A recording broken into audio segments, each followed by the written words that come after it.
Welcome to TV Gone Wrong, a show about TV and things that appear on TV. My name is Rick Peavyhouse.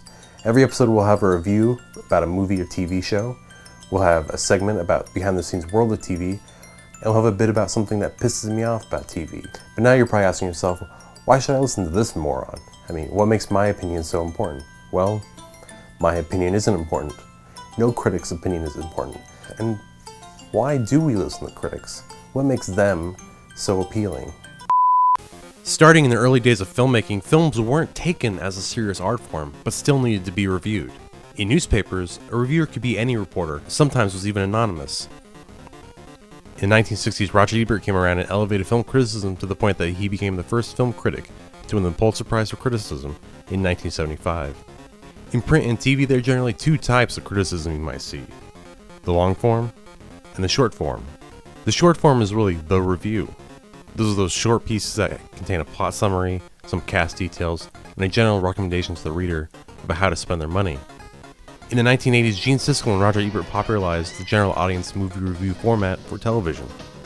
Their reviews were conversational, entertaining, and usually welcoming to all. Hunted exhausted me. This is the first time I wanted to tell a dog to slow down and stop to smell the flowers. I don't know, Gene. Your review is the typical sort of blasé, sophisticated, cynical review. I'll take the word sophisticated. I would expect from an adult. Or you're wrapping yourself in the flag of children, and I'm saying... yourself in the flag of the sophisticated film critic who's seen it all. No, boredom. Boredom with Benji running. I don't think that any child is going to be bored by... In New York, Gene Shell provided an alternate flavor of televised film reviews. Were it not for Kubrick's lofty reputation, this would all be dismissed with a shrug.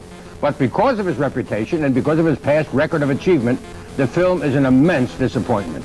Sad to say, Stanley Kubrick is responsible for the dulling of The Shining. Besides TV, reviews can also be found in print newspapers and magazines. The obvious difference here being the need for basic reading skills. Among critics who wrote for print were Gene Siskel, Roger Ebert, Pauline Kael, and Andrew Sarris. Andrew Sarris would go on to popularize the auteur theory in the US.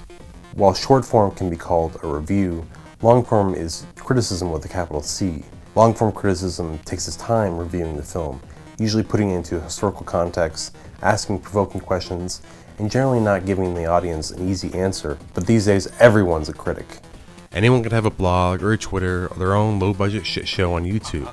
With the power of the internet, we can all share our terrible, terrible opinions.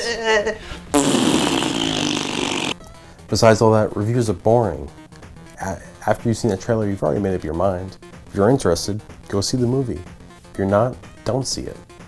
The reviewer simply acts as your friend, confirming the opinion you already have and reflecting it back at you. Recently out is the fantastic VOD title, The One I Love, starring Mark Duplass and Elizabeth Moss. This is a huge recommendation. To give you an idea what this movie is like, here are some related titles.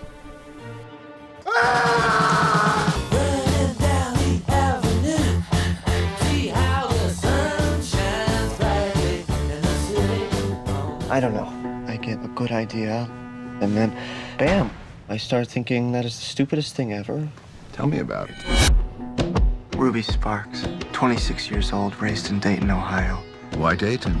Sounds romantic. I'm glad you found something that inspires you. It inspires me. It's like I'm falling in love with her. That's wonderful. I can't fall in love with the girl I write. Why not? Because she's not real. I missed you in bed last night. Did you get some good writing done?